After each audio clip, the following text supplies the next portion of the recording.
여러분 안녕하십니까? 시사쇼 이것이 정치다 윤정호입니다.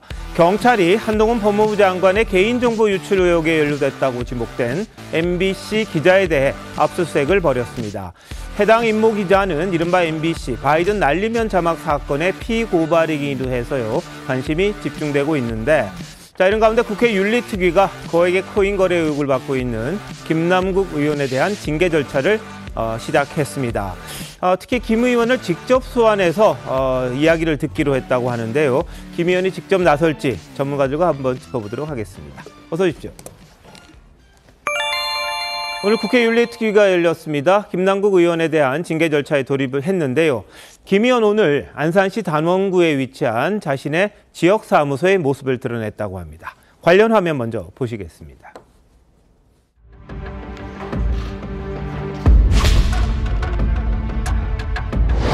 출석을 요구할 수가 있습니다. 그럼 징계 수위가 높아지겠죠?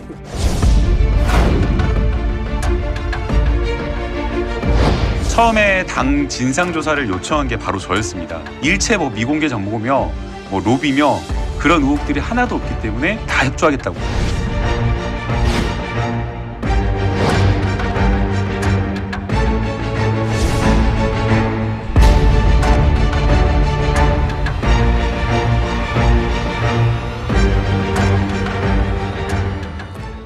네, 지난주에도 언론에 한번 포착이 됐습니다만 오늘 다른 매체에 김남국 의원의 사진이 또 등장을 했습니다.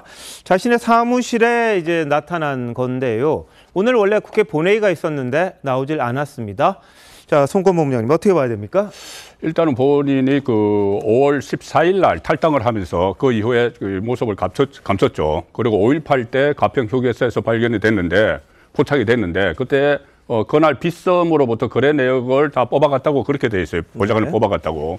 그렇다면 그동안 모처에서 아마 본인이 나름대로 입장을 정리를 한 것 같습니다. 예. 입장을 정리를 해서 근데 지난주에도 안산 사무실에 나타나고 오늘 또 안산 사무실에 왔다는 것은 결국 안산에 머물면서 지금 어떤 대책을 마련하고 있는 중인데 빨리 국회에 나와서 시작을 해야죠. 국회에 나와서 기자들에게도 설명을 하고 해야 되는데 어쨌든 오늘 윤리위에서 상정이 됐기 때문에 윤리위에서 또 김남국 의원을 출석을 시켜서 소명을 듣는 절차를 지금 준비를 하고 있어요. 그러니까 국회 자문위원회 차원에서는 윤리자문위원회 차원에서는 할 수가 없지만 자문위원은 따로 회의를 하고 윤리위 차원에서 불러서 소명을 듣는 그런 절차가 있기 때문에 김남국 의원이 어쨌든 이번에는 국회에 등원을 하지 않을 수 없는 상황이 돼가는 것 같고 그러면 또 기자들과 만나서 기자들에게도 입장을 설명하는 그러니까 지금까지 숨바꼭질 비슷하게 김남국 의원과 기자들이 했는데 이제 그거는 이번 주에는 좀 끝나지 않나 싶습니다. 네. 자, 오늘 국회 본회의 있었습니다만 김남국 의원 청원 휴가계를 또 낸 걸로 확인이 됐습니다. 본회의 안 나온 것만 해도 벌써 두 번째고요. 상임위에는 당연히 안 나오고 있는 그런 상황입니다. 자, 국민의힘에서는 자맹쇼 하면서 세비를 따박따박 받는다 이렇게 지적을 하긴 했습니다. 자, 이런 가운데 변재일 윤리특위 위원장은 자문위에 한 달 정도 요청을 했습니다. 빨리 좀 심의를 해달라. 그리고 국민적 관심이 큰 만큼 한 달이 안 돼도 빨리 좀 가급적 빠른 시일 내에 의견을 줄 수 있으면 달라 이런 내용을 함께 첨부했다고 합니다. 한 달의 기간을 줬는데 자, 신지호 의원님. 긴 것 같은데요, 좀 어떻습니까? 예, 지금 사안의 그 긴박성이라든가 국민적 관심도에 하고 비교해 보면 좀 너무 느긋한 느낌입니다만, 근데 여태까지 국회 윤리특위가요 제대로 작동이 되었고 그게 결과물로서 실현된 적이 거의 없지 않습니까? 그런데 이번에는 이제 김남국 코인 사태에 대한 워낙 국민적 원성이 높다 보니까 이제 민주당 출신의 변재일 위원장도 어느 정도는 좀 이렇게 속된 말로 뭉개거나 그런 게 아니고 이거를 좀 속도감 있게 처리하려고 하는 의지를 보인다. 그러니까 민주당 출신 위원장이 저런 태도를 보일 정도로 지금 김남국 코인 사태에 대한 국민적 판단 어느 정도 이미 내려진 게 아닌가 보여집니다. 네, 변재일 위원장은 특히요 김 의원에게 출석을 요구할 걸로 알려졌습니다. 회의에 나와서 소명을 하면 좋겠다 이런 입장을 전할 것 같은데요. 만약에 안 나오면 어떻게 될 거냐 한번 들어보시죠. 자문위원회를 회부하기로 했고요. 기간은 한 달 29일 더불어민주당하고 국민의힘에서 제출한 징계안에 징계 사유가 있습니다. 그 징계 사유가 적시된 것 이외에도 국회법과 관련 청렴 의무 관련 규정에 대한 위반 사항도 종합적으로 검토해서 의견을 달라. 이런 의견을 보내기로. 윤리특별위원회에서는 출석을 요구할 수가 있습니다. 출석을 거부했다. 그런 경우에는 상당히 징계 수위가 높아질걸요? 네, 윤리특위는 김 의원 출석 요구할 수는 있습니다. 근데 자문위에는 강제로 출석시킬 수 있는 근거 조항이 없다고 합니다. 그러다 보니까 특위에 출석해서 자신의 입장을 이야기해달라 이렇게 요구는 할 수 있지만 안 나오면 또 그만일 것 같습니다. 그런데 거부하면 징계 수위는 높아질 것이다. 자, 이승우 변호사, 이거 어떻게 될 것 같으세요?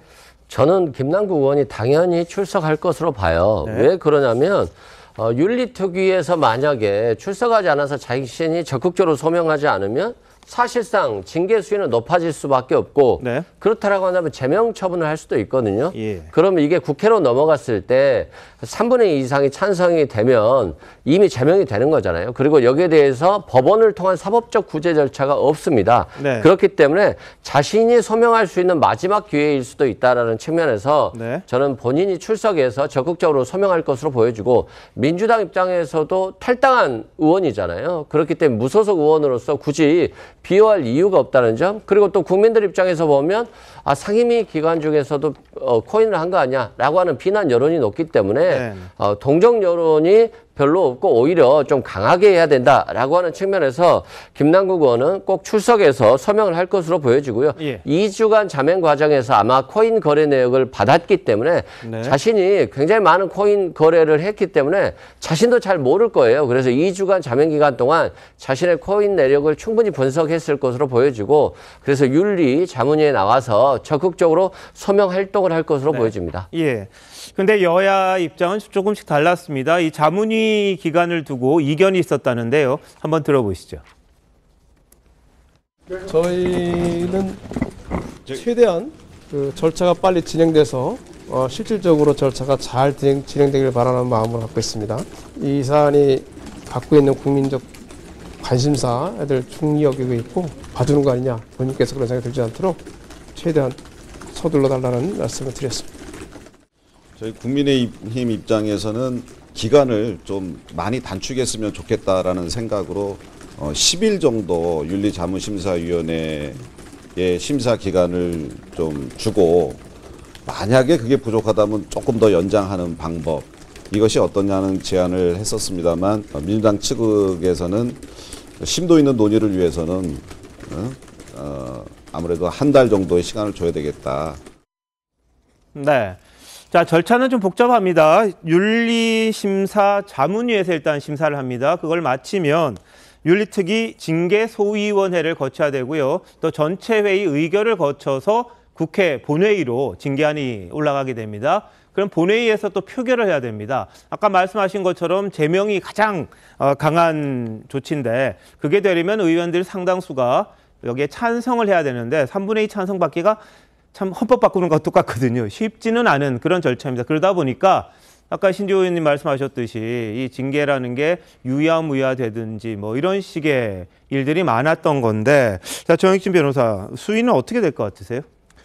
일단은 제가 봤을 때 국회법을 찾아봤거든요. 네. 159조에 어떻게 되어 있냐면은 국회는 이제 징계 대상자를 출석하게 해서 신문할 수 있다 이렇게 되어 있고 네. 160조에는 그 징계 대상 의원은 그 나와가지고 변명할 수 있다 이렇게 되어 있단 예. 말이에요. 그러니까 그 출석하는 것은 의무이자 권리인데 네. 제가 봤을 때 김남국 의원은 조금 전에 이승훈 변호사님은 나와서 적극적으로 소명할 것이다라고 이야기했지만 제가 봤을 때 김남국 의원이 나오지 않을 것 같아요. 왜냐하면 김남국 의원은 지난 5월 11일 날 진상조사단 본인이 먼저 요청했다라고 했단 말이에요. 네네. 그런데 실질적으로 진상조사가 시작이 되니까 어떤 일이 벌어졌습니까? 탈당해가지고 진상조사단 자체를 무력화했을 뿐만 아니라 네. 민주당을 굉장히 희화화시켰단 말이에요. 예. 그러니까 제 생각에는 저기 김남국 의원은 이미 정치적 생명은 본인의 정치적 생명은 포기한 것으로 보인다 이렇게 저는 판단이 되는데 예. 지금 윤리특위위원장 변재일 의원이 만약에 김남국 의원이 나오지 않을 경우에 네. 징계 수위를 높이겠다라고 했는데 제가 국회법 보니까요. 국회의원 징계가 굉장히 우습게 되어 있어요. 징계는 꼭 4개밖에 없는데 예. 첫 번째가 공개 경고, 아무 의미 없죠. 네. 두 번째가 공개 사과에 마찬가지로 의미가 없어요. 예. 세 번째가 출석 정지고 그 다음이 징계거든요. 출석 정지는 이제 우리 뭐 민주당이나 국민의힘이나 그 당원 보면은 그 당원 자격 정지가 대개 1개월부터 3년까지인데 네네. 국회의원 그 징계라고 한 출석 정지는 기껏해야 30일까지라고요. 예. 그러니까 그 30일까지밖에 그 출석 정지가 안 되고 그때 이제 수당을 뭐 2분의 1밖에 지급하지 않는다. 이런 규정밖에 없고 그 다음에 중간이 되는 그런 징계는 아무것도 없고 그 다음에 제명이거든요. 만약에 김남국 의원이 불출석한다고 해도 변재일 위원장이 출석 정지 30일 정도 때리지 네. 이걸 가지고 징계를 할 것인가? 이거는 김남국 의원도 잘 알 것 같고 네. 그래서 오히려 그냥 유야무야 되지 않을까 하는 생각이 저는 개인적으로 듭니다. 자, 그런데 일부 민주당 의원들도 가장 높은 징계 수위 제명을 압박하는 상황이기도 하거든요. 또 일부 비명계 의원들 사이에서는 김 의원이 자진 사퇴해야 되는 것 아니냐 이런 목소리까지 나오고 있습니다. 박수민 전 최고위원 어떻게 보세요? 윤리특위에서도 뭐 공방은 오가겠습니다만 제명이라는 것도 가능할까요? 어떨까요? 저는 뭐 이대로 간다면 할 수도 있다라고 생각을 하는데 말씀하신 대로 공방이 오갈 것으로 예상이 됩니다. 왜냐하면 지금 김남국 의원의 혐의에 대해서 윤리특위에서 판단을 어디까지 해야 되느냐를 두고 민주당과 국민의힘의 시각차가 좀 있거든요. 민주당 같은 경우에는 이 징계안을 제출을 할 때 직권남용 혐의는 뺐습니다. 그러나 국민의힘에서는 이제 직권남용 혐의를 포함을 시켰는데 쉽게 말씀드리면 지금 이제 김남국 의원이 의원직을 활용해서 부정한 방식으로 이익을 취득했느냐는 수사를 좀 더 지켜봐야 된다라는 것이 민주당의 입장이기 때문에 지금 뭐 상임위 중에 코인 거래를 했다든지 아니면 뭐 청렴의 의무를 위반했다든지 이런 식으로 이제 도의적인 책임을 지우는 것이 이제 민주당의 목적인 것이고 국민의힘에서는 한 발 더 나아가서 사실상 내부 정보 이용하지 않았으면 그렇게 코인 거래를 하지 않았을 것이다라고 추측을 하고 있는 상황이라 아마 뭐 내용을 두고서는 공방이 좀 있을 것으로 예상이 됩니다. 알겠습니다. 자, 그런데 김남국 의원이 거래를 했던 업비트 자신의 거래 내역 사실을 받아갔다고 지금 알려졌습니다. 그런데 업비트 쪽에서는요, 이 정보를 제공하느냐 마느냐를 놓고 개인정보보호위원회에 한번 물어봤다고 해요. 그랬더니 국회는 개인정보를 제공받을 수 있다. 이런 해석을 내렸다고 합니다. 그런데 김남국 의원은 예전에 뭐라 그랬냐면 자료를 제출하고 싶은데 이 업비트 쪽에서 이걸 빼줄 수가 없다. 구조적으로 불가능하다. 이렇게 이야기를 했던 적이 있습니다. 한번 보시죠. 제가 당에 요청을 해서 진상조사를 받게 된 것이었기 때문에 피하기 위한 것은 절대 아니라고 말씀드리고 싶습니다. 그런데 거래 내역 같은 경우에는 체결이 1개, 2개, 100개, 1000개 막 이런 식으로 나눠져서 쪼개져서 하기 때문에 그것을 모두 다 취합해야 되는 문제가 있었습니다. 해당 거래소에 통계를 내서 좀 달라고 했는데 그거는 시스템상으로 불가능하다라는 답변을 받았고 네. 자, 뭐 코인 거래소가 여러 개가 있습니다만 업비트 쪽에서는 이 정보 주체 동의 없이는 타인에게 제공할 수 없는 개인정보일 가능성이 있다 그러면서 좀 부정적인 그런 이야기를 했다고 합니다. 그런데 본인한테는 이제 당연히 줬죠. 근데 김남국 의원은 시스템적으로 이걸 통계를 못 낸다 이렇게 이야기했던 적이 있거든요. 그래놓고 자기는 받아갔단 말이죠. 또 저것도 거짓말 아니냐 이런 논란이 좀 있었어요. 근데 업비트는 왜 좀 주저주저 하는 겁니까? 업비트는 아무래도 좀 개인정보가 이것이 정확한 명확한 규정이 없어요. 그러니까 국회가 요구를 했을 때 이것이 국회에게 제공을 하는 것이 개인정보 보호를 누설하는 것이 되는지 그런 것이 없었는데 지금 개인정보위원회에서 그것은 국회에 뭐 제출하는 가능하다고 했기 때문에 그 문제의 논란은 지금 없어질 것 같기도 합니다. 그런데 이 지금 조금 전에 그 징계 그러니까 그 김남국 의원이 출석을 할 것이냐 문제 이거 저는 상당히 중요하다고 보는 것이 김남국 의원이 만약에 자진 사퇴를 지금 당 일각에서 나오고 있지 않습니까? 자진 사퇴를 할 생각이면은 출석을 안 할 거예요. 출석을 할 이유가 없어지는 거죠. 그런데 지금 보면 김남국 의원은 민주당을 탈당을 했지만 당 주요 인사들과 계속 교감을 하고 있어요. 교감을 하고 있는 상황이라면은 자진 사퇴를 할 가능성은 저희 거의 없다고 보고 만약에 그렇게 되면은 그러니까 윤리위원회 절차를 따라야 되는데 윤리위원회 절차를 저는 따르기 위해서는 출석을 할 거라고 봅니다. 왜 그러냐면은 이것이 지금 만약에 윤리자문위원회에서 제명을 이렇게 권고를 한다고 해도 그것이 처리가 안 됩니다. 제명을 권고를 했지만 그 전에 윤미향 의원도 또 박석흠 의원이나 또 이창직 의원도 예. 제명을 그 자문위원회에서 제명을 권고를 했어요. 근데 그다음부터 진전이 안 되는 거예요. 제명을 하려면은 국회 본회의에서 3분의 2 동의를 얻어야 되는데 본회의에 상정을 안 하고 그냥 있으면은 지금 21대 국회 임기 끝나갑니다. 임기 끝나면 그거 끝이에요. 네. 그렇기 때문에 저는 그 김남국 의원이 어떻게 보면은 국회 윤리위원회 절차에 따르는 척하면서 예. 시간을 끌어서 유야무야시키는 전략이지 본인이 그것을 출석을 안 하고 하는 경우는 본인이 자진 사퇴를 결심했을 경우밖에 없다. 네. 그렇게 보는 거죠. 알겠습니다. 이 김남국 의원이 지금 지역구에서는 활동을 하고 있는데 국회에는 나타나지 않는 그런 모습입니다. 휴가계 뭐 낼 수는 있습니다만 뭘 위한 휴가인지 도대체 왜 안 나타나는 건지 그 부분에 대해서 본인 스스로 좀 답을 내놔야 될 것 같습니다. 그러다 보니까 민주당 내에서도 김종민 의원 같은 경우에 국회의원은 돈 버는 일 하지 말라고 뽑은 거다. 그래서 세비 주는 것 아니냐. 이렇게 강하게 질책을 했습니다. 보시죠. 김남국 의원 코인 사건도 아니 의원들은 돈 벌지 말란 법이냐. 전 그 얘기 듣고 진짜 깜짝 놀랐습니다. 의원들은 돈 버는 일을 하지 말라고 국회의원 뽑아놓은 거예요. 네. 그래서 월급 세비를 주는 겁니다. 받는 거죠. 예. 돈 버는 일을 하려면 의원 활동에 충실할 수가 없어요. 엄청난 권력을 이용할 유혹이 있습니다. 네. 하지 말아야 돼 이거. 근데 이거를 의원도 돈 벌 줄 알고 했다? 이런 말씀하시는 분들은 민주주의 공부 다시 해야 됩니다. 네. 자, 신 의원님 뭐 세비 받아보셨으니까. 네. 근데 그 돈 받으실 때 느낌이 어떠세요? 뭐라고 할까요? 보통 이제 받으면, 예. 제가 의원일 때는 뭐 이거 저것 떼고 그러면 한 800만 원 정도가 이렇게 통장에 예. 꽂혔거든요. 네. 보통 이제 생활비로 쓰는데, 예. 근데 이제 의원이라는 게 이제 공적인 일을 해야 되는 거고, 그런데 예. 그 세비라는 명목으로 주는 것은 딴 데 부정한 돈을 탐하지 마라. 저는 그런 그렇죠. 의미가 있다고 예, 예. 보거든요. 이 정도 먹고 살 만큼을 주니까. 네. 그리고 평균 임금 이상 아닙니까? 그러니까 다른 부정한 돈을 탐하거나 그러지 말고 국회의원 본업에 좀 충실하라. 그거 아니겠습니까? 그래서 저는 김남국 의원이 이 국회 상임위 뭐 또 본회의 중에 뭐 수십 차례 뭐 이 코인 거래를 했다라는 거는요. 네. 한마디로 국회를 모독한 거라고 봐요. 네. 그다음에 국회의원직을 이거는 모독한 거고 그 국회의원이라는 게 국민의 대표인데 이건 국민에 대한 모독으로까지도 이어지는 거다. 그러니까 예. 아까 뭐 네 종류 얘기했는데 출석 정지 30일이 두 번째로 센 건데 출석 정지 30일 해주면 김남국 의원은 좋아할 것 같아요. 지금도 자발적 셀프 출석 정지하고 있지 않습니까? 예. 기자들하고 마주치기 싫어하고 뭐 하는데 이런 정도 징계 내주면 땡큐 하고 그냥 좋아할 것 같아요. 그러니까 이거는 제명 말고는 없다 이런 생각이 듭니다. 알겠습니다. 뭐 자문위도 있고요. 윤리특위도 있으니까 어떤 결과가 나올지 좀 지켜봐야겠는데 다만 김남국 의원이 과거 본인이 했던 행동 그것과 지금 실제 움직이는 모습이 워낙 달라서 말들이 많습니다. 불출석하는 의원 세비 삭감하자 이런 주장을 했던 적이 있었기 때문입니다. 보시죠. 출석하지 않고 의회 회기에 불출석하고 회의에 불출석한 의원들은 세비 삭감하고 징계하고 이런 부분에 있어서 법이 좀 개정돼야 된다고 생각이 됩니다. 네, 뭐 실제로 뭐 발의도 공동 발의했다 이런 이야기도 있었죠. 그런데 김남국 의원은 지금 2주 가까이 국회에 나타나지 않고 있고 뭐 신고만 하면 뭐 제재할 도리는 없습니다. 이게 정해져 있는 것도 아니고요.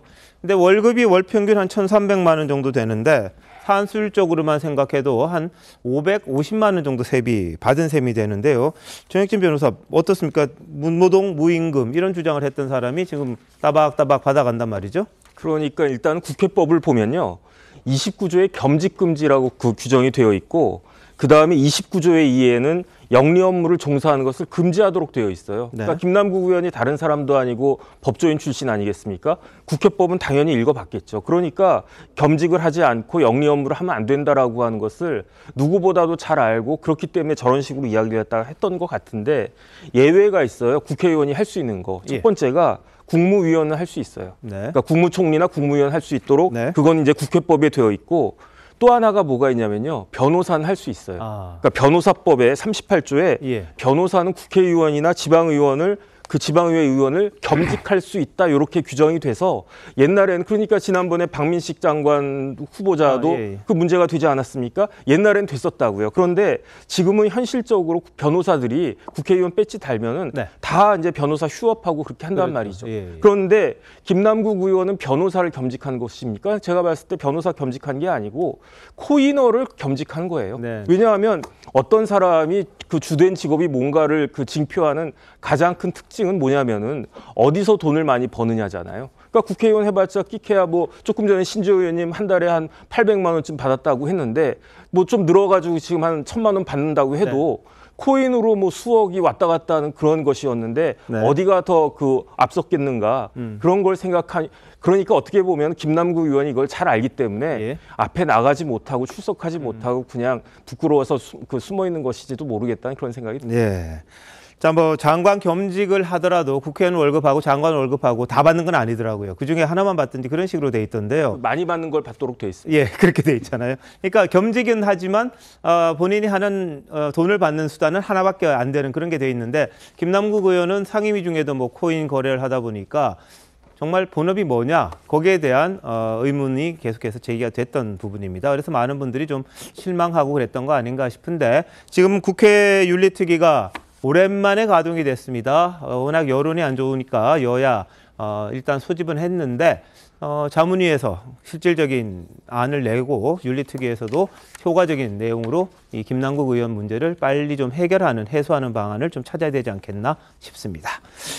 자, 오늘 경찰이 한동훈 법무부 장관의 개인정보를 유출한 혐의를 받는 MBC 소속 기자 그리고 국회 사무처에 대해서 압수수색을 벌였습니다. MBC와 민주당 측은 명백한 언론 탄압이라고 말했는데요. 관련해서 오늘 한동훈 장관의 말부터 한번 들어보시겠습니다.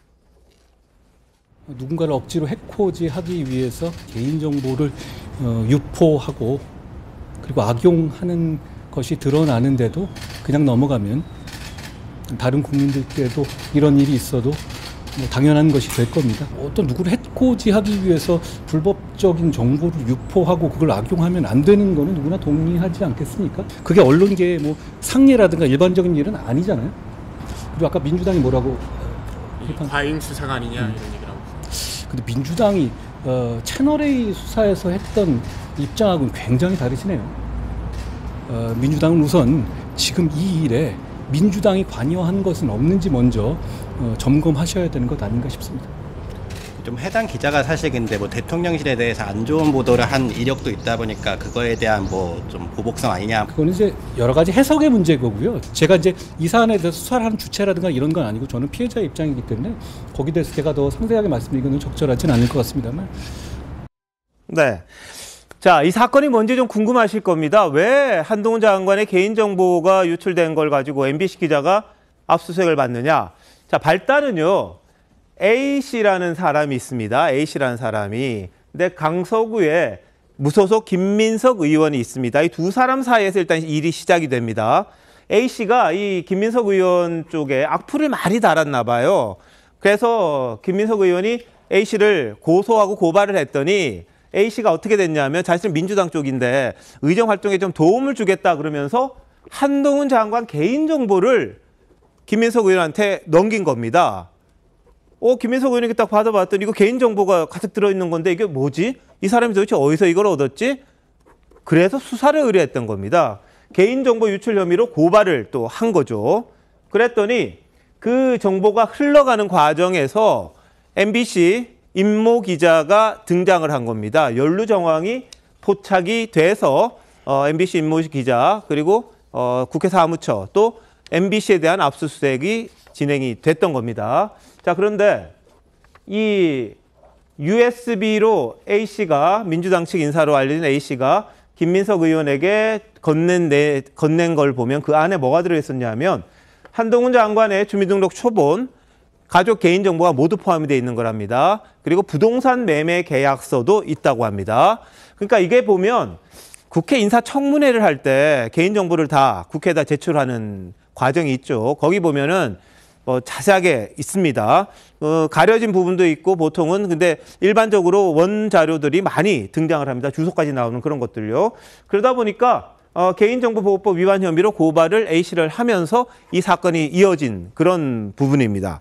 자, 그런데 지금 논란되는 건 뭐냐면 이 MBC의 임모 기자가 예전에 바이든 날리면 윤석열 대통령 미국 갔을 때 바이든 대통령 만났다가 이 1억 달러 주나 마나 뭐 기부하나 마냐 이런 거 가지고 이야기를 하다가 날리면 바이든 이거 가지고 논란이 지금도 재판이 이어지지 않습니까? 그 기사를 썼던 기자다 보니까 민주당이나 MBC 쪽에서는 보복 수사다 이렇게 이야기를 하는 거예요. 이승훈 변호사 어떤 상황입니까? 저는 일단 민주당 측 인사로 알려진 A씨라고 하니까 저분이 누군지 잘 모르겠어요. 저것도 좀 이상하고 무슨 구의원에게 무슨 의정활동에 도움이 된다고 한동훈 장관의 개인정보를 줍니까? 네네. 저는 그래서 지금 이 김민석 구의원의 어떤 설정 자체가 조금 저는 이상하다 이런 말씀을 드리고요.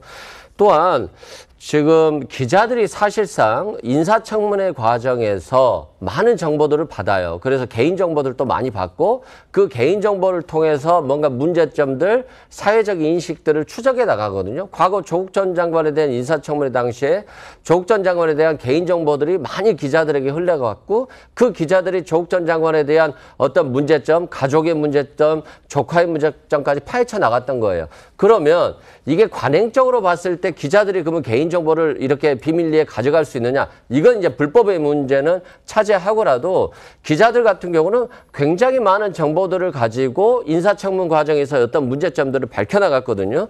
그런데 왜 유독 한동훈 장관, 이제까지 문제가 안 되다가 한동훈 장관의 개인정보가 유출되니까 이렇게 검찰이 좀 신속하게 수사에 나설까? 뭐 수사하는 걸 비난할 수는 없습니다만 언론의 자유 측면에서 또 유독 하필이면 이 기자에 대한 압수수색이 있는데 이 기자가 바이든이냐 날리문이냐를 비판했던 리포트했던 기자에 대한 압수수색일까? 이게 정작 정말 한동훈 장관 개인정보 유출과 관련된 문제만으로 수사가 되고 있는 건지 아니면 MBC 기자의 어떤 그 행동들에 좀 괘씸죄로 엮여서 더 크게 압수수색이 진행되고 MBC까지도 좀 언론에 대한 탄압으로 비춰질 수 있는 어떤 정황들이 충분히 있기 때문에 저는 관행의 문제는 별도로 하고라도 조금 언론의 자유 측면에서 문제가 되는 측면이 충분히 있다 이런 말씀드립니다. 예, 자, 근데 이 수사 주체는 일단 경찰입니다. 검찰은 아니고요. 경찰에서 시작이 됐고 경찰에서 압수수색을 지금 하는 그런 상황인데. 신조윤님 생각은 어떠세요? 뭐 민주당이나 MBC 측은 뭐 이게 또 정치 탄압이다, 언론 자유 탄압이다 이렇게 얘기하는데 이 압수수색 영장 누가 발부해줬죠? 법원에서 해준 거 아닙니까? 압수수색 영장을 발부할 만한 그런 상황이다라는 법원의 판단이 있었던 거 아닙니까? 근데 김민석 강서구 의원이 민주당 쪽 인사 서모 씨를 고발했는데 왜 MBC 임 기자를 압수수색했는가? 서모 씨에게 흘러들어간 한동훈 장관의 개인정보가 MBC 임모 기자로부터 나온 것 아니냐? 그게 어느 정도 드러나고 하니까 법원에서 영장을 발부해 준 겁니다. 그걸 가지고 만약에 지금 이승훈 변호사나 뭐 그쪽에서 주장하는 것처럼 전혀 아무것도 없는데 이걸 그냥 뭐 해줬다? 그러면 아주 역공 취하기 좋잖아요. 예? 이런 거. 이거를 막 그냥 찍혀가지고 바이든 날리면 그거 한 미운 털 박혀가지고 전혀 사실도 아닌 거를 갖고 이렇게 압수수색하고 뭐 하면요. 그거 나중에 얼마든지 무죄 입증해갖고 정말 이제 윤석열 정권 너무 해도 너무한 거 아니냐. 얼마든지 역공 소재가 될 수 있으니까 오히려 환영하고 좋아해야 되는 거라고 생각을 하는데 그러면 이게 간단한 문제가 아닙니다. 그러면 MBC 임모 기자는 그 서류를 어디로부터 얻었는가. 근데 오늘 경찰이요. 국회 사무처 의원과도 압수수색을 했어요. 이게 뭐냐면 작년 4월 9일이었나요? 한동훈 법무부 장관 후보자 인사청문회가 있던 날 인사청문회를 하기 위해서는요. 그 인사청문위원회에게 개인정보, 개인의 민감한 정보가 담겨있는 그거를 제공을 합니다. 근데 인사청문 이외의 목적으로 그걸 이용하면 안 되는 거예요, 당연히. 그런데 거기를 가서 그 국회의원과를 가서 압수수색했다는 것은 그러니까 누군가가 MBC 임모 기자에게 국회 관계자가 MBC 기자에게 그걸 빼줬다라는 이렇게뿐이 해석이 안 되는 겁니다. 그렇다면은 뭐 국민의힘 의원이 그 MBC에 그걸 줬을 리는 제가 봤을 때는 만무하고 그다음 이 청문회 굉장히 유명한 청문회예요. 한국 3M을 한동훈 장관의 딸이 되고요. 이모를 뭐 이모 교수하고 뭐 헷갈리고 뭐 아주 유명한 청문회입니다. 그 김남국 의원은 이거 하면서도 코인하고 있었다는 거고요. 그런데 이때 그렇다면 MBC하고 아주 그 좀 정서적으로 유대감이 강한 민주당 그 인사청문위원 중에 누군가가 MBC 임모 기자에게 건네준 건 아닌가 이렇게 합리적 의심을 할 수밖에 없고 또 우리가 더 탐사 있지 않습니까? 더 탐사가 한동훈 장관 집 주소까지 동호수까지 어떻게 알고 찾아갔을까? 이 사건하고 무관한가? 이게 이제 잘 따져봐야 되는 거죠. 알겠습니다. 자, 이 임모 기자가 등장하게 되는 거는 임모 기자를 겨냥해서 했다 그러면은 모르겠어요. 그런데 이 역으로 A씨라는 사람을 김민석 의원이 고발을 하면서 역으로 타고 가다 보니까 임모 기자가 등장했던 거라고 지금 경찰에서는 이야기를 하고 있는 것 같아요. 다만 이 사람을 타겟으로 한 건 아닌 것 같은데 이 국회에는 인사청문회를 하면 많은 자료들이 넘어옵니다. 근데 국회의원들에게는 제공이 되겠죠. 근데 그중 일부가 기자들도 이제 공유하는 경우도 있습니다. 근데 이게 밖으로 흘러나가는 거는 또 다른 차원의 문제인 것 같거든요. 그래서 이게 아마 수사 대상이 된 것 같은데 자, 박성미 전 최고위원은 어떻게 보세요? 저는 말 나오기 딱 좋은 상황이다라고 생각을 합니다. 이런 수사가 MBC라는 특정한 언론을 겨냥했고 그리고 특정 기자를 겨냥한 것 아니냐라는 비판이 나올 수밖에 없는 이유는 시점과 이 장소에 대한 문제가 있어요. 일단 이 사건이 1년도 더 전에 일어난 일이라고 합니다. 그리고 지금 그 경찰에서 압수수색을 할 때 MBC 뉴스룸까지 이제 압수수색을 하려고 했었다고 하는데 사실 이게 기자들의 업무 메커니즘을 생각해 본다고 한다면 통상 본인의 개인 PC를 이용해서 그러니까 본인의 노트북을 활용해서 업무를 하는 경우가 많고 만약에 자료를 부적절하게 이 임모 기자가 전달했다고 한다면 그 부분은 수사 과정에서 확인을 해야 되겠지만 경찰이 압수수색을 하는 과정에서 굳이 MBC 뉴스룸까지 압수수색을 하려고 했다. 이거는 명백하게 MBC를 찍어내기 위한 의도가 있는 작업이 아니냐라고 볼 수밖에 없는 거죠. 사실 알겠습니다. 실제로 과거에도 민주당 당사를 압수수색할 때도 비슷한 논리로 저희가 비판을 했었습니다. 김용 전 부원장에 대한 혐의를 수사하기 위해서 민주당사를 압수수색하겠다라고 했었는데 그때도 그분들이 당사에 머문 시간이 뭐 10시간도 채 안 되는 시간이었어요. 그리고 당시에 뭐 책상이나 컴퓨터는 있지만 그걸 이용한 흔적조차 없었습니다. 근데 굳이 검찰이 그때 당시에 들어와서 압수수색했단 말이죠. 그러니까 이런 식으로 이게 장소가 갖는 정치적 의미가 있는 만큼 이 압수수색이 과도하다라는 비판을 좀 귀담아 들었으면 좋겠습니다. 예, 알겠습니다. 지금 막 속보 하나 들어왔는데요. 황상혁 방송통신위원장 대통령이 면직 처분을 제거했다는 게 막 속보로 들어왔습니다. 자, 한상혁 지금 방통위원장이 법적인 조치가 지금 진행이 되고 있죠. 그런 과정이다 보니까 윤 대통령이 한상혁 방통위원장에 대한 면직 처분을 제거했다는 소식이 막 들어왔습니다. 곧 후임도 발표할 걸로 알려졌습니다. 자, 지금 말씀하신 것처럼요.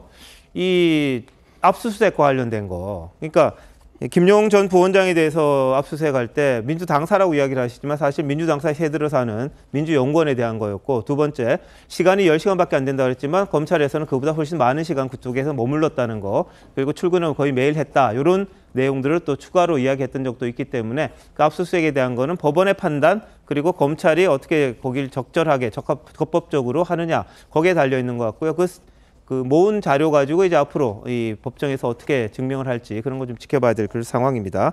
자, 그런데 이 MBC 노조 반발을 해서 한 2시간 대치하다가 그냥 별로 게 없어서 그냥 나왔다고 지금 막 이야기는 들리는데요. MBC 노조는 전례를 찾기 힘든 심각한 언론 탄압이다 그랬습니다만 MBC의 노조가 여러 개 있죠. 제3노조 입장이 좀 달랐던 것 같습니다. 자, 어떻게 보십니까?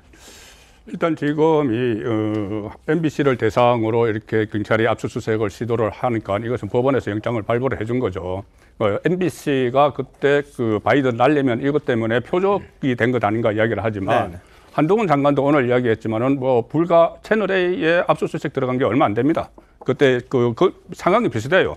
그때도 이모 기자의 그 책상에 가서 뭐 살펴볼 게 있다고 됐고 이번에도 MBC 안에 이모 기자의 그 자리를 뭐 압수수색을 하러 갔는데 그 들어갔습니다. 변호사 그 MBC 쪽 변호사의 인솔하에 경찰이 들어갔는데 그 자리에 그 압수수색 목록에 들어있는 물품이 없기 때문에 그냥 철수를 한 거예요. 자, 그래서 이것을 채널A 때도 이런 경우는 있었고 물론 언론사 입장에서는 이것은 여러 가지 압수수색을 무차별적으로 하게 되다 보면은 예. 어떤 취재원에 대한 정보 같은 것도 노출이 되기 때문에 네. 그건 결차적으로 막는 거죠. 그렇죠. 막는데 또 수사하는 입장에서는 예. 법원의 영장을 발부받았으니까 집행을 하는 상황이 된 겁니다. 네네. 이 상황에서 그러면 이 문제 하나, 지금 MBC 기자가 그때는 대통령실을 출입을 했는데 임모 기자가 대통령실을 출입했고 저 상황에는 아마 국회를 출입했던 것 같아요. 그리고 최근에 제가 보니까 예. 또 MBC 그 기자가 다른 기사를 쓰니까 또 출입처가 바뀌었어요. 예. 그렇다면은 출입처 바뀐 기자를 계속 겨냥을 해서 경찰이 다니면서 네. 이렇게 뭐 표적으로 삼았겠느냐. 네. 그리고 또 이것이 좀 전에 말씀하신 대로 역으로 추적을 했을 때 나오는 거거든요. 예, 지금 예. 어느 보도를 보면은 이 임모 기자가 그 인사청문 자료를 타사 기자에게 넘겼다. 예. 타사 기자에게 넘겨줬고 그것이 흘러나갔다. 그래서 뭐 아까 A씨로 표현된 사람에게까지 흘러나가서 이게 유포가 됐다고 하는데 네. 이게 조금 전에 말씀하실 때 기자들이 많이 취재를 하죠. 예. 취재를 하는데 그것은 어떻게 보면 허용된 겁니다. 예. 어떤 부동산 소유 현황이나 이런 건 제3자가 갈지도 확인할 수 있는 건데 지금 유출됐다는 것은 어떤 주민등록 초본 이런 거예요. 예. 초본이고 특정 시점에 부동산 거래 시점까지 거래 네. 내용까지 있습니다. 그렇게 되니 이것이 흘러나가서 아무 문제가 없었으면 되는데 오늘 한동훈 장관이 밝혔듯이 15년 전에 거래를 했는데 부동산을 어떤 목회자와 거래를 했는데 예. 그 목회자가 피해를 입고 있다는 거죠. 예. 그 목회자에 대해서 또 특정 성향의 유튜브가 또 취재를 하면서 네. 목회자가 한동훈 장관에게 이게 항의를 하는 예. 본인도 지금 유튜버로 취재를 당하고 하니까 네. 이런 식으로 그냥 유출돼서 만 게 아니고 예. 피해자가 생기기 때문에 알겠습니다. 이것은 경찰이 좀 적극적으로 수사를 하는 상황이 된 거죠. 알겠습니다. MBC 제3노조에서는 이렇게 이야기합니다. 뉴스룸에 각자 자기 책상이 있다. 그리고 2017년 12월 문재인 정권 당시 검찰 수사관들이 MBC 사장실 컴퓨터 서버 압수수색하러 왔을 때는 입구에서 길 안내까지 해줬는데 왜 지금 와서 이러느냐 이런 식의 반박을 또 하고도 있습니다. 언론사에 대한 압수수색은 최소화해야 될 것 같습니다. 그런데 입장 따라 정권 따라 맞고 안 맞고 이건 좀 다른 차원 아닌가 싶기도 합니다. 최소한의 압수수색을 통해서 뭐 필요한 거를 확보하면 될 것 같은데요. 여하튼 MBC에 대한 압수수색, 임모 기자에 대한 압수수색이 진행이 되면서 한동훈 장관의 개인정보 유출과 관련된 수사 계속해서 이어지는 그런 상황입니다. 자, 근데 한동훈 장관은 또 앞서 채널A 사건 때와 입장이 민주당이 다른 것 같다. 뭐 이런 이야기를 했어요. 민주당부터 좀 점검해 보라 그랬는데 이건 어떤 말입니까? 이승훈 변호사. 관여한 게 있는지 점검해 보라는 건. 뭐 이게 이제 뭐 위협적인 말로 들려지고요. 네. 저는 그래요. 언론계도 실은 뭐 관행이라고 치부하더라도 불법은 불법이죠. 예를 들어서 언론계가 인사청문회가 있으면 정말로 국회의원들이라든가 검찰 수사관보다도 잘 찾아내는 경우가 있어요. 예. 그건 뭐냐면 결과적으로 개인정보를 받아서 예를 들어서 부동산 매매 계약서를 받았다. 그러면 다운 계약이 있었는지 또는 거래에 불법이 있었는지 투기가 있었는지 이건 실은 기자들이 굉장히 잘 찾는 부분이거든요. 네네. 근데 이런 것들이 기자들에 건네가는 것 자체가 개인정보보호법 위반이에요. 근데 만약에 이것들을 엄격하게 다룬다라고 한다면 앞으로 언론이 취재활동을 하는 데 있어서 그리고 인사청문회 과정에서 검증 역할을 하는 데 있어서 형사처벌 위험을 감수해야 되기 때문에 네. 굉장히 언론의 출판의 자유를 제한하는 건 맞아요. 그런 측면에서 또한 검사들도 마찬가지입니다. 수사하면서 자신들의 수사 정보를 흘리는 게 피의사실 공표인데 네. 이 부분 검사들 실은 처벌되는 경우가 없거든요. 관행이에요. 그렇지만 불법은 불법이거든요. 그런 측면에서 검찰도 언론의 관행을 타파할 수는 있지만 네. 결과적으로 언론의 자유를 위축하는 측면이 있다라는 측면이 네, 있고요. 두 번째는 자꾸 민주당 측 인사, 민주당 측 인사인데 정말 이 사람이 민주당 측 인사인지는 모르겠어요. 민주당 측 인사가 국민의힘 출신의 구의원에게 명예를 훼손했다. 그런데 고소 취하해달라고 하면서 USB를 건넸다. 그런데 보니까 한동훈 장관의 개인정보더라. 저는 좀 이게 코미디 같고 무슨 구의원의 의정활동에 한동훈 장관의 개인정보가 필요하겠습니까? 그것도 국민의힘 구의원한테 준 건데 네. 그래서 저는 이게 조금 이거 자체가 좀 조작된 것 같은 뭔가 좀 공작의 냄새도 나고 네.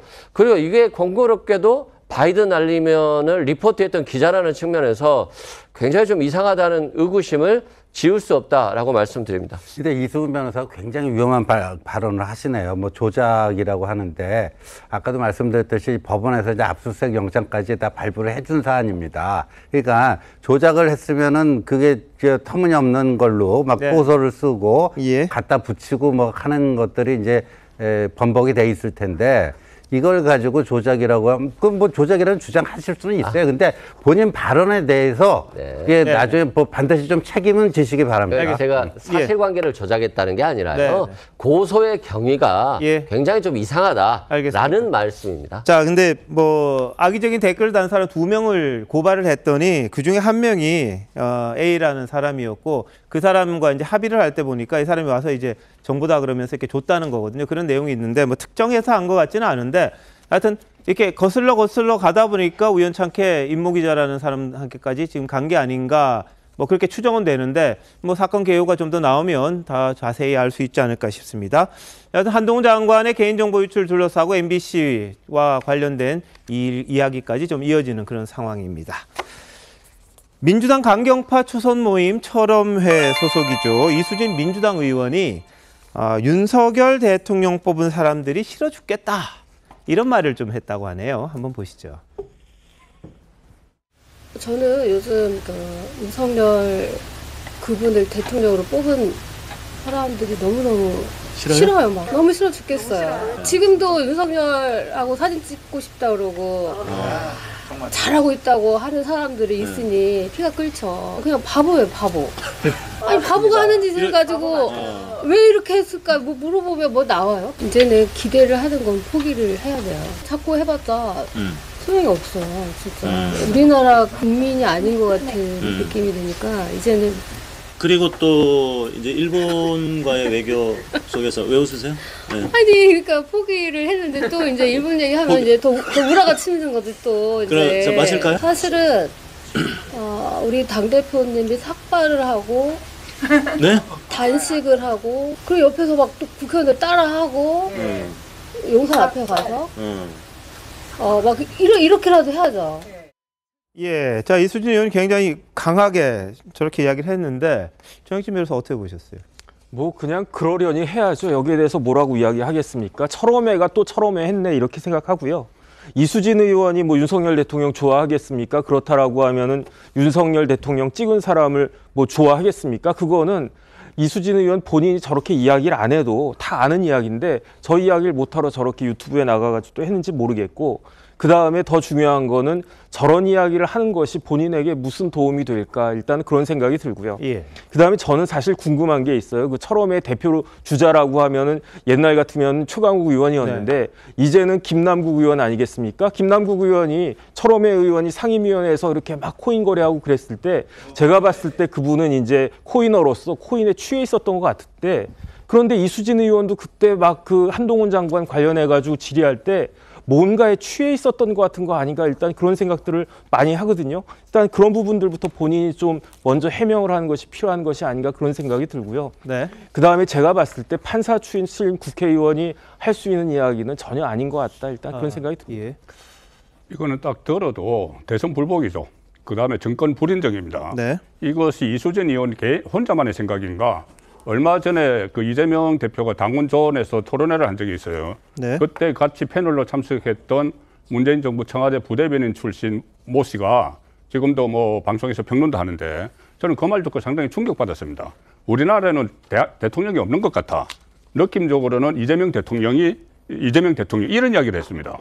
그래서 지금 그 이수진 의원 이야기도 비슷한 이야기예요. 오히려 윤석열 대통령뿐이 아니고 윤석열 대통령을 선택한 그 다수 국민들을 모욕하는 겁니다.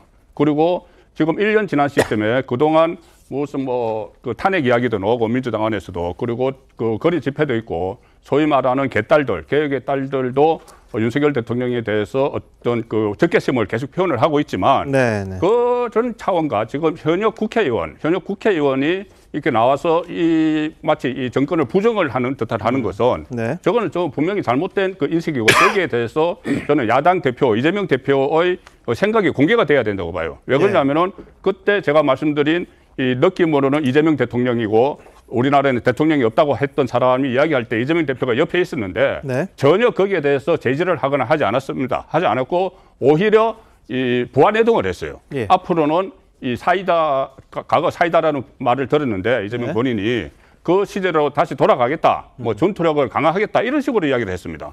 바로 옆에서 현직 대통령을 인정을 안 하고 본인들의 느낌은 이재명 대통령이라고 하는데 지금 저 장면이네요. 저기 오히려 동료를 했어요. 동료를 하면은 그러면은 여기서 끝이는 것이 아니고 이재명 그 대표를 그 열성적으로 그 추종을 하는 이 세력들은 그것을 그대로 또 따라합니다. 따라해서 윤석열 대통령을 부정을 하고 정권을 부정을 하고 대선 불복적으로 계속 확산시키는 그런 상황이 되는 거기 때문에 이것은 이재명 대표의 입장이 있어야 된다고 봅니다. 자, 근데 이수진 의원은 또 당내 문제에 대해서도요. 당내 개혁파가 소외당하고 있다 이런 주장도 합니다. 보시죠. 며칠 전에 김용민 의원이 이제 나가서 검사 탄핵 얘기를 했어요. 또 야유가 나오는 거예요. 제가 일부러 막 박수를 막 쳤어요. 이렇게 막. 일부러. 그랬더니 거기 나를 보고 또 째려보는 거야. 왜 또 째려봐? 왜 그렇게 야유를 하는 거예요? 맞는 말을 하는데. 저보고 막 건방지네, 싸가지가 없네 이런 말 대놓고요. 그 개혁을 하고자 하는 국회의원들은 진짜 그런 어떤 인격적인 살인, 모욕 당하면서 하는 거예요. 니네가 왜 검찰 개혁해가지고 지금 이 모양이 났다는 거야. 그래서 이 꼴이 났다는 거야. 우리 개혁파 소위 말해서 그 몇 명의 국회의원들이 얼마나 야유와 그 소외를 당하는지를 모르시는 거예요, 지금. 네, 자 이수진 의원 말을 들어보면 당내 강경 초선 모임 철험회가 핍박받고 있는 것처럼 느껴집니다. 근데 일부에서는 철험회가 당을 거의 주도하듯이 하는 게 아니냐 이런 해석을 했던 적도 있거든요. 그게 좀 차이가 있는 건지 사실이 뭔지 좀 궁금한데, 자 박승민 전 최고위원 어떻게 보세요? 뭐 주관적인 인식의 부분이니까 뭐 굳이 더 덧붙여서 말씀을 드리고 싶진 않습니다만, 저는 사실 민주당 분들로부터 철험회가 의원들로부터 야유와 소외를 받고 뭐 지금 배제당하고 있다 이런 말은 처음 듣거든요. 사실 뭐 최근에 있었던 의원총회에서 김용민 의원이 김남국 의원도 청년이지만 본인의 행동에 있어서 책임을 진 만큼 민주당의 청년 정치인들도 각자 알아서 책임을 져야 된다 이런 취지로 발언을 하셔서 야유를 들었다라는 말씀은 제가 들었습니다. 하지만 그거 외에는 그것은 사실 국민의 눈높이에서 보더라도 김용민 의원이 명실상부 부적절한 발언을 했기 때문에 나왔던 온당한 의사 표시라고 보이고요. 오히려 이제 철험회 의원님들께서 당 안에서 오히려 강하게 행동하고 있고 그런 주도권을 가져가려고 노력하고 있다라는 이야기는 들었지, 이것에 대해서 뭐 당 안에서 야유하고 배제하고 이렇게 뭔가 할 수 있는 구조는 아닌 것으로 알고 있습니다.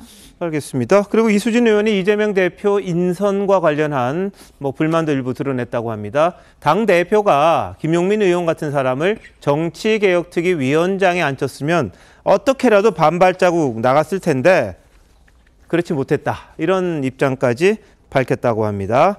자, 근데 이수진 의원 지난해 한동훈 장관 인사청문회 당시 많은 분들이 기억하는 모습이 있는데요. 한번 보시죠. 지금 태도가 굉장히 문제가 있습니다. 법무부 장관은 국민의 대표, 국민을 위해서 일을 해야 되는 자리예요. 검찰이란 조직을 위해서 일하는 자리가 아닙니다. 답변을 다시 드릴까요? 하시라고요. 잘 새기겠습니다. 뭐라고요? 잘 새기겠습니다. 비꼬는 겁니까? 제가 왜 웃냐고요? 제 질문이 웃깁니까? 왜요? 아니 국회의원이 후보한테 명심하라 하는 게 웃깁니까? 웃기냐고요? 예, 당시 이수진 의원의 뭐 질문 상황을 많은 분들이 지켜봤는데 뭐 여러 가지 해석들이 좀 있긴 있었습니다. 근데 이수진 의원이 아주 강한 톤으로 한동훈 장관을 몰아붙이는 모습, 그리고 한동훈 장관의 대답, 이런 것들이 당시에 화제가 되기도 했습니다. 여하튼 이수진 의원을 통해서 철험회가 이렇게 핍박받는다는 사실 처음 알았는데요. 민주당 내에서 이 철험회의 입지가 어떻게 될지 한번 지켜보도록 하겠습니다. 전효욱 전 국회의원 소식이 좀 안타까운 일이 있습니다. 대장암 사기라고 지금 알려졌습니다. 전 의원 최근까지 뭐 이 정치평론하고 있고요. 지금도 유튜브 방송 통해서 이 활동을 하고 있는데 좀 충격적이네요. 대장암 사기 말기에 왔다는 건데, 자, 전 전 의원. 근데 응원하는 사람도 많은데 차마 입에 담기 힘든 악성 댓글 남기는 사람도 있다고 합니다. 보시죠. 제가 암에 걸렸다고 하니까 좋아하는 좌파들이 진짜 많네요. 언제 죽냐? 얼마 안 남았지. 제가 대한민국 바로 세우는 거 보고 싶다 이런 글을 썼더니 그때까지 살아있지 못하지? 뭐 이럽니다. 그건 다 좋은데요. 제가 암에 걸린 이유가 쪼민이를 쪼고기를 비난해서 마음보를 나쁘게 써서 문재인이를 뭉개버리라고 해가지고 걸린 거라고 그래요. 그건 아니죠.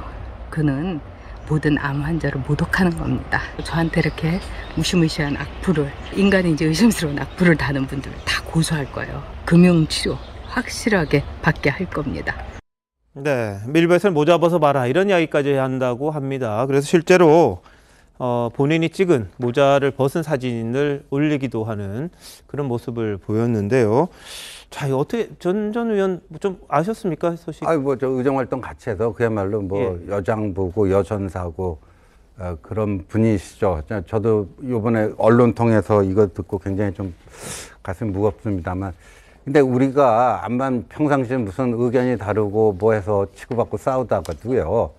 이제 뭐 죽음이라는 문제에 맞닥뜨려지게 되면 좀 이거를 좀 자제하는, 절제하는, 그간에 우리 정치가요, 암만 믿고 뭐 이러더라도 그 죽음 앞에서는 좀 지켜야 될 그게 있었는데, 최소한의 상대에 대한 예의가 있었는데, 이 진영 정치가 심해지다 보니까 이제 뭐 그런 것까지도 없어지는가. 참 이렇게 우리 사회가 갈수록 메말라 가는구나. 근데 이 정치가 사회를 조금이라도 훈훈하게 만들어야 되는데 오히려 정치를 인해서 우리 사회가 좀 삭막해지고 있구나. 그런 느낌을 지울 수가 없습니다. 예. 자, 근데 전영욱 전 의원의 투병 사실, 전 전 의원의 소송 대리입니다. 김소연 변호사 통해서 처음 알려졌는데요.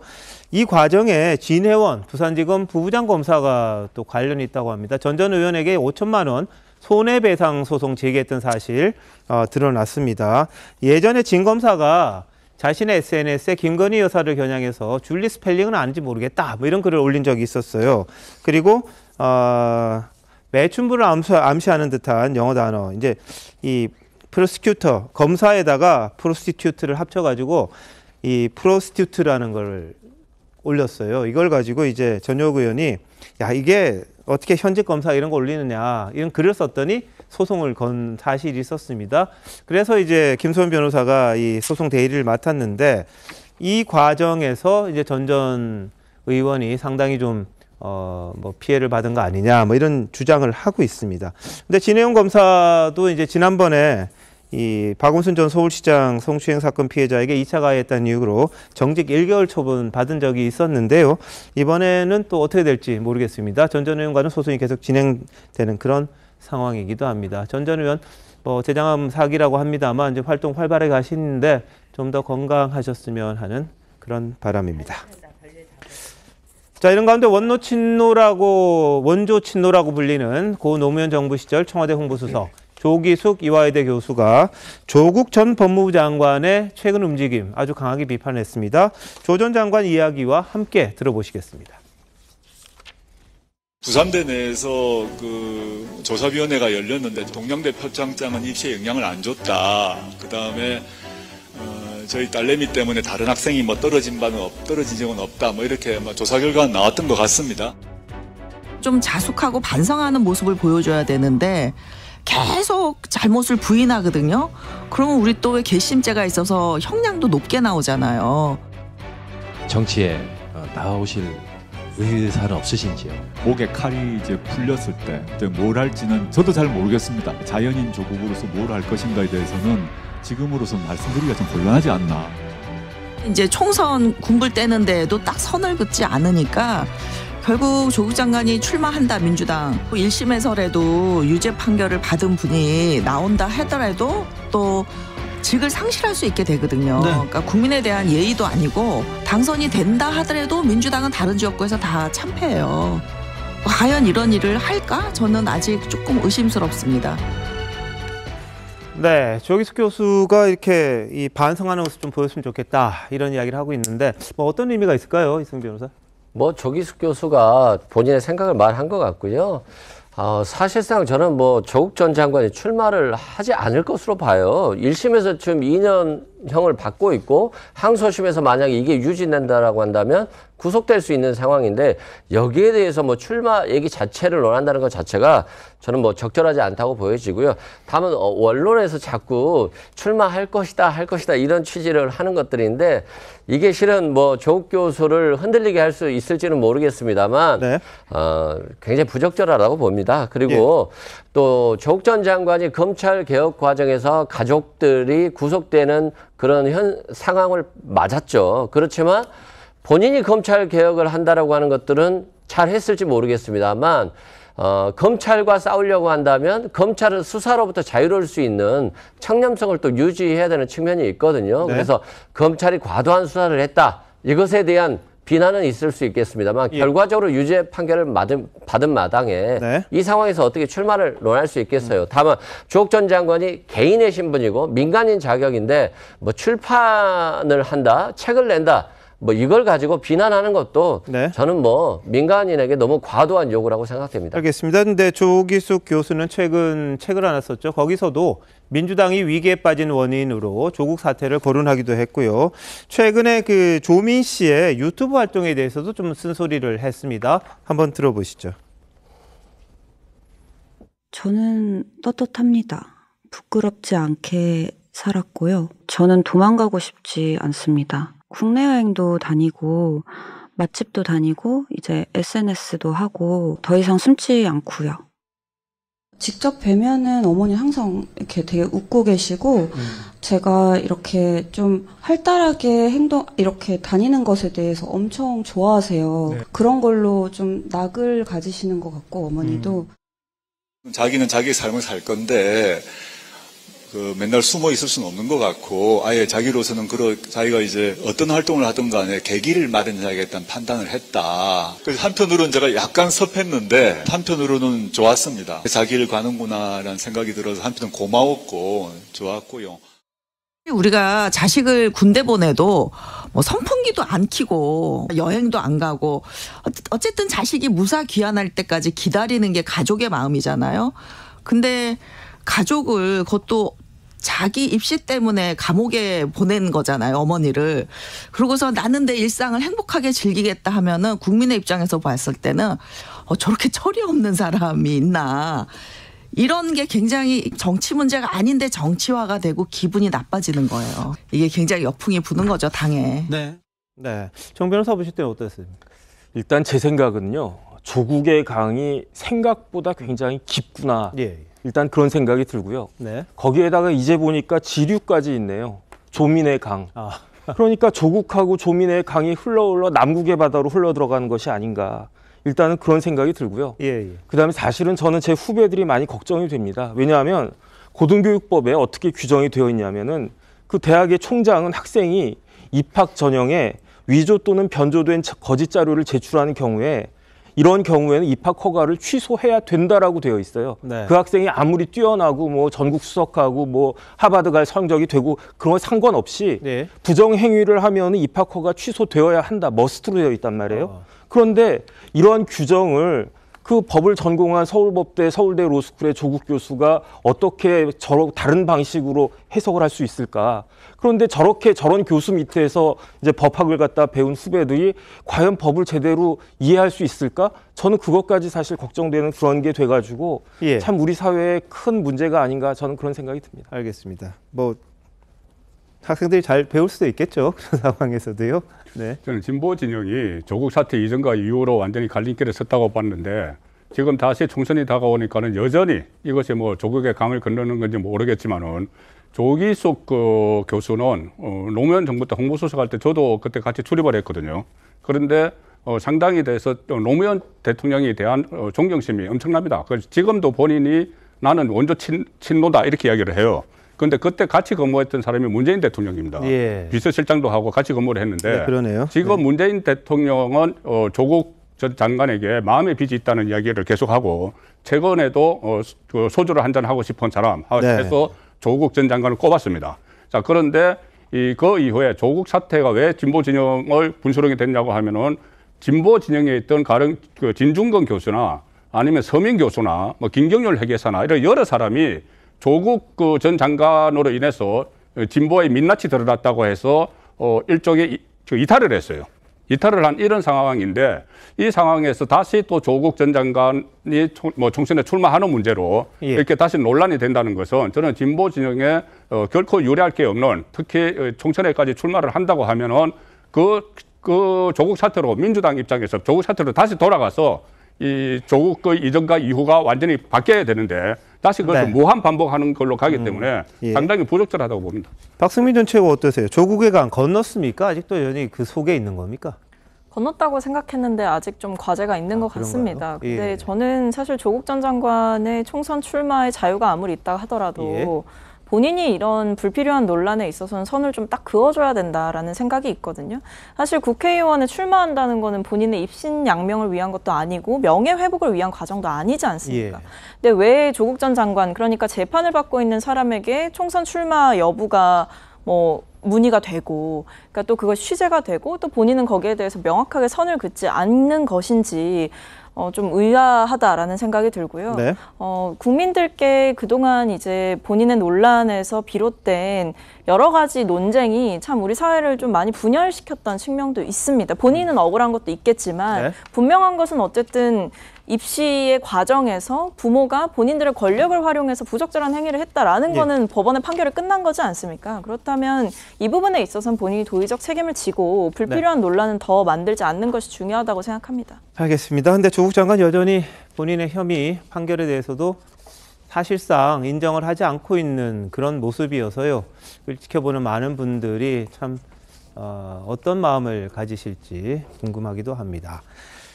박지원 전 국정원장, 손혜원 전 의원, 악연이 정말 어디까지 이어질지 모르겠습니다. 내년 총선을 앞두고 다시 맞붙었는데요.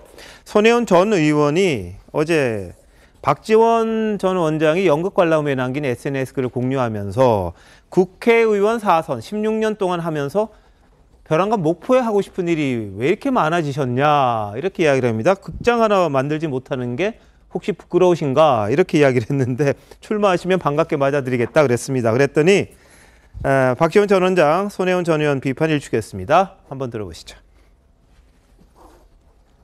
제가 정치 현실로 나가느냐 하는 문제에 대해서는 상당히 고민을 하고 있었습니다. 그런데 이번에 윤석열 정부에서 윤석열 대통령이 저를 총선으로 나가게끔 만들고 있다. 차를 가해주네요. 그래서 나가겠습니다. 손혜원 전 의원이 목포에 이제 원장님 나오시면 또 나온다는 거 아닙니까? 아니, 제가 손혜원 의원 얘기하는 것까지 답할 일치는 아니고요. 개는 지져도 기차는 갑니다. 자, 박지원 전 원장 개는 짖어도 기차는 간다고 말했습니다만 손혜원 전 의원 자신의 유튜브에서 총선 출마하면 나도 한다 이렇게 이야기를 합니다. 보시죠. 사람들이 속고 있다거나 하면 제가 결국 나서야 되는 게 아닌가. 나선다는 게 뭐 국회 가는 건 아닙니다. 저는 그럴 일은 딱 한 경우밖에 없어요. 박지원 전 원장이 목포에 나온다면 제가 나갈 거예요. 근데 저는 그 사람 저기 나올 일 없다고 생각합니다. 그 사람 바보가 아니라면 제가 그렇게 공헌을 하는데 여기를 나오겠습니까? 두 분의 악연 왜 이렇게 깊어졌는지 모르겠습니다만 지난번에 뭐 투기 의혹 나왔을 때도 박지원 전 원장이 뭐 도와주질 않았죠. 오히려 비판했던 그런 부분들이 좀 원인이 되지 않나 싶은데 두 사람이 나옵니까? 목포에? 뭐 안 나왔으면 하는 바람이에요, 개인적으로. 왜냐하면 이 박지원 전 원장님 같은 경우도 이제 광주장이 연로하시면서도 굉장히 또 능력이 뛰어나신 분이잖아요. 이런 분들이 당의 쓴소리도 하고 덕담도 하면서 좀 중요한 그런 고문 같은 역할을 해주시면 좋지 현장에서 뛰는 국회의원으로서의 역할은 좀 바람직하지 않지 않냐 이런 생각이 들고요. 또한 국회의원들이 제일 듣기 싫은 말이 너 당신 4년 동안 뭐 했어 이런 말이라고 하잖아요. 박지원 전 원장한테 16년간 목포에 해놓은 게 뭐 있냐 이런 비판에 대해서도 박지원 전 원장님도 잘 들어봐야 될 것 같고 또한 손혜원 전 의원 같은 경우도 불법 투기 의혹으로 또 재판을 받아서 벌금이 나왔지 않습니까? 예. 그런 측면에서 저는 조금 좀 자중하시는 게 더 민주당 입장에서 좋지 않을까 이런 거고요. 또 개인적 유튜브 활동을 하는 것에 대해서 뭐라고 할 수는 없습니다만 민주당이 혁신의 방향으로 가는 데 있어서 두 원로들이 좋은 좀 길을 제시해주는 역할을 해줬으면 더 좋겠다 이런 생각이 듭니다. 현실적으로 좀 나이도 좀 있으시고 세대 교체에 대한 희망도 좀 있을 텐데 이분들이 나오신다 어떨 것 같아요? 일단 그 손혜원 의원은 목포에 출마하면 나도 같이 출마하겠다고 했는데 아직 지역구가 정해지지 않았어요. 목포에 출마를 할지 아니면은 박지원 전 원장의 고향이 진도입니다. 네, 그렇죠. 그래서 진도가 같이 해남, 완도, 진도가 있거든요. 그것에 또 출마한다는 이야기도 있기 때문에 지역구가 목포로 갈지 해남, 완도, 진도로 갈지는 정해지지 않았는데 이 상황에서 또 박지원 전 원장이 출마를 하는 변을 또 윤석열 대통령을 들었죠. 윤석열 대통령이 날 그 정치를 하도록 밀어넣는다. 그러면서 최근에 또 어떤 부정 취업 의혹도 새로 생겼습니다. 그전에 북한 문제도 있지만은 그래서 그 명분으로 출마를 하는 것인데 여기에 대해서 손혜원 전 의원이 그때 목포 구시가지 거기에 투기 의혹이 있었을 때 그때 박지원 전 원장이 해당 지역의 국회의원이었어요. 그런데 그때 날카롭게 비판을 했습니다. 손혜원 전 의원에 대해서. 날카롭게 비판을 했기 때문에 그 구원이 지금 있는 건데 그 구원이 지금 다시 이 총선 시즌을 맞아서 다시 작용하는 문제죠. 작용하는 건데 어떤 정치가 좀 새로움을 표방을 해야 되는데 이렇게 자꾸 뒤로만 후퇴하는 것 같은 그런 느낌은 들죠. 알겠습니다. 국민들이 잘 판단하시겠죠. 지역에서도요. 자, 오늘 윤관석, 이성만 두 의원에 대한 체포동의안 국회 본회의에 보고가 됐습니다. 표결은 다음 달 12일 열리는 본회의에서 이뤄질 예정입니다. 자, 한동훈 장관이 아마 체포동의안과 관련된 설명을 할 걸로 보이는데 오늘 말한 게 있죠? 보시죠. 오늘 국회에서 이제 윤관석, 이성만 의원 체포동의안이 보고가 됐는데 지방에서 농협이라든가 이런 조합장에서 선거 같은 데서 몇십만 원씩 주고받잖아요. 일반 국민들 어떻게 되죠? 구속수사를 받지 않습니까? 저는 사법의 잣대가 달라져야 하는 이유를 모르겠는데 오히려 저는 그 질문에 반문하고 싶습니다. 자, 농협이나 조합장 선거에서 몇십만 원 받아도 구속되고 그러는데 국회의원은 왜 달라야 되느냐? 정혁진 변호사 어떻게 보세요? 실질적으로 그렇습니다. 농협 조합장 선거가 굉장히 과열되거나 그런 경우가 있는데 그런 경우에 제가 구속되는 경우 여러 번 봤거든요. 그런데 지금 문제는 뭐냐면 이성만 의원이 강내구 감사하고 전화를 하려고 했었다는 거잖아요. 그것도 한 번도 아니고 두 번이나. 왜 두 사람이 왜 그랬겠습니까? 두 사람은 공범의 혐의를 받는 사람들이에요. 그런데 이렇게 말 맞추려고 한다라고 하는 그런 정황은 이성만 의원이 아무리 뭐라고 해도 이거는 증거인멸을 하려고 하는 것으로 객관적으로 판단될 수밖에 없고 그렇기 때문에 이성만 의원은 지금 검찰이 자신과 야당을 망신 주기 위해서 이런 걸 한다 이런 말 할 때가 아니고요. 왜냐하면 그런 이야기는 영장실질심사 후에 영장이 기각된 이후에 할 이야기이고 본인이 이렇게 자신 있고 당당하다라고 한다면 지금 동료 국회의원들한테 나 영장실질심사 앞에 그 판사 앞에 설 테니까 거기에 대해서 그렇게 할 수 있게끔 기회를 달라 이렇게 이야기하는 것이 훨씬 더 합리적이고 맞는 말일 것이다 생각됩니다. 자, 근데 이성만 의원 오늘 A4 용지 2장 분량의 입장문을 통해서 예전에 했던 주장입니다. 검찰의 구속 시도는 나와 야당을 망신 주려는 정치적 의도다 이렇게 주장을 했습니다. 그런데 이정근 녹취록에서 강내구 전 감사 그리고 이성만 의원의 통화 내용 있었죠. 한번 들어보시죠. 한 3테이블 정도 하면 12명이면 충분하잖아. 사실은 그날 100만 원씩이라도 봉투 하나씩 만들어주면 좋은데 한 돈 1,000만 원만 줘라. 이성만이 10시에 만나자대. 왜? 비용 준다고? 받으면 50만 원씩만 정리해서 50만 원씩 이렇게 봉투를 나한테 만들어서 줘. 네. 자, 이게 강내구 감사와 이정근 전 부총장 사이의 전화 통화고요. 여기에 이성만 의원 이름이 나옵니다. 그리고 이성만 의원이 또 이정근 전 부총장과 주고받은 통화 내용도 여러 개가 공개가 된 적이 있었습니다. 자, 그런데 오늘 이성만 의원은 자신의 구속영장 청구서를 스스로 공개를 했습니다. 그러면서 거기에 나를 구속할 만한 사유가 뭐냐 이렇게 되묻기도 했습니다만 검찰은 조금 다르게 봤습니다. 자, 전당대회 직전인 4월에 송영길 후보 지지율이 하락하면서 또 상대 후보 캠프에서 이렇게 돈을 뿌린다 뭐 이런 이야기가 나오면서 좀 위기 상황을 느꼈고 그래서 돈봉투가 만들어졌다 이렇게 보는 겁니다. 그리고 압수수색 주요 국면마다 송 전 대표, 강내구 전 감사와 이성만 의원이 긴밀하게 했기 때문에 증거인멸 그리고 회유, 진술 회유 염려가 크다 이렇게 봤다는 겁니다. 이승훈 변호사 어떻게 보세요? 네, 일단은 뭐 2번 강내구 씨와 이성만 의원이 통화를 했다는 것들은 검찰 입장에서 보면 증거 인멸하려고 하는 거 아니야. 이런 의도를 충분히 가질 수 있다고 생각되고요.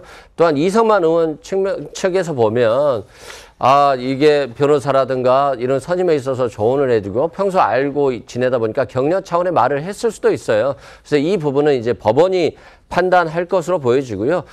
이성만 의원은 지금 탈당해서 무소속 의원이지 않습니까? 그래서 민주당 입장에서 보면 당론이라는 건 있을 수 없고요. 또한 녹취록에도 보면 이성만 의원이 좀 의심할 수 있는 정황들이 드러나 있어요. 그래서 오히려 이성만 의원이 자신의 구속영장을 공개를 했듯이 법원에 가게 된다면 또 적극적으로 소명을 해서 자신을 소명을 하고 법원의 판단을 받아보는 것도 저는 국민들의 신뢰를 확인한다는 차원에서 좀 좋은 방법이 아닐까. 체포동의안 뒤에 있는 것보다는 오히려 적극적으로 지금 해왔던 대로 본인의 소명하는 것이 훨씬 국민의 지지를 받을 수 있지 않을까 싶습니다. 네.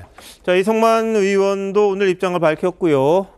윤관석 의원도 오늘 SNS를 통해서 자신의 입장을 밝혔는데 그 내용 한번 보시겠습니다. 검찰에서요. 검찰과 관련된 내용을 이야기를 했는데 자, 자막 한번 보여주시죠. 자, 윤관석 의원은 검찰이 역시 구속영장을 통해서 망신주기에 나섰다 이런 입장을 보였습니다. 그리고 강압적 자백을 강요하더라 이런 이야기도 오늘 올렸고요. 자, 휴대폰을 바꿨었는데 이게 전당대회 때 쓴 게 아니다. 예전 거 다시 백업하고 했던 거지 뭐 아예 없앤 건 아니다.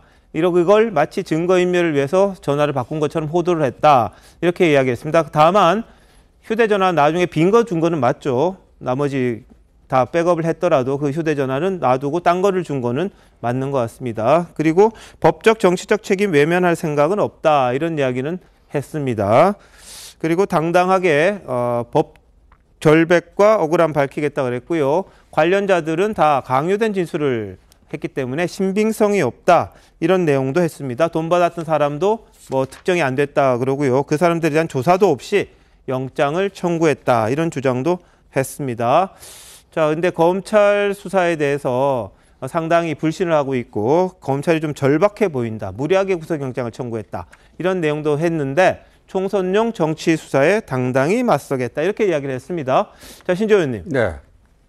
체포동의안 어떻게 될까요? 체포동의안이요. 지금 저게 만약에 민주당이 그 감싸기를 해서 부결이 되면은 민주당의 저는 존립 자체가 위험해질 수도 있는 엄청난 역풍에 직면할 수밖에 없을 것이다. 예. 이렇게 보여집니다. 근데 그렇게 돼서 저는 좀 가결될 가능성이 좀 높아 보여요. 네. 민주당에 그래도 뭐 상식적인 생각을 하는 분들도 꽤 계시고요. 예. 또 그렇게 하는 것이 민주당이 지금 위기 상황에서 어떻게든지 다시 거듭날 수 있는 하나의 가능성, 그걸 활로를 터놓는 거라고 보기 때문에 그런 건데, 뭐 그렇게 될 경우에 이제 또 이재명 대표와의 어떤 또 그 가결을 시킨 세력과 네. 또 그 좀 아닌 세력과의 어떤 그 뭐 알력 이런 것들이 어떻게 뭐 작용할런지 네. 뭐 그런 것들이 이제 좀 관전 포인트가 되지 않을까 보여집니다. 네.